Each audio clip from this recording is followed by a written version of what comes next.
యోనా, నీవు నా మీద కోపపడటం న్యాయమా అని యెహోవా దేవుడు యోనాతో అంటాడు. యోనా దేవుని మీద కోపపడటం ఏంటి అని అనుకుంటున్నారా?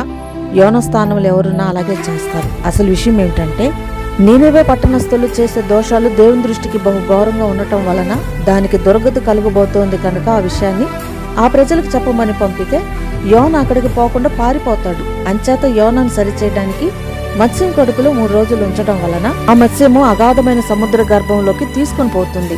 అక్కడ పాతాళ గర్భంలో యోనా 3 దినములు పశ్చాత్తాప ప్రార్థన చేయడంతో దేవుడు యోనా మీద జాలిపడి తనను కక్కివేయమని మత్స్యానికి ఆజ్ఞ ఇవ్వడంతో అది కక్కివేసిన తర్వాత యోనా నేల మీదకి వచ్చిన తర్వాత నీనెవే పట్టణానికి వెళ్లి దేవుడిని యెహోవా చెప్పమన్నది వారికి చెబుతాడు.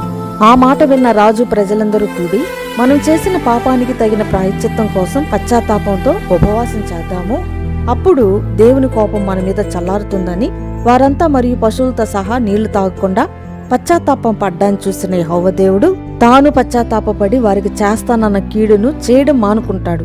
అందువలన యోనా కోపం వచ్చింది. అందుకే బహు బాధ మరియు కోపము రావడంతో అందుకు దేవుడు యోనాతో, నీవు నా మీద కోపపడటం న్యాయమా అని అంటాడు. అందుకు యోనా, నీవు కటాక్షమును జాలిని బహుశాంతమును అత్యంత కృపను గలవాడు కనుక ఎవరైనా తప్పు చేస్తే శిక్షిస్తానని అంటావు. వాళ్ళు పశ్చాత్తాపడితే చూడలేక పశ్చాత్తాపడి కోపాన్ని మానుకుంటావు. నీవలా చేస్తావనే నేను పారిపోయానని కోపడ్డాడు. నిజమే, దేవుడు ప్రేమాస్వరూపి. ఆయనకు మానవులంటే చాలా ప్రేమ.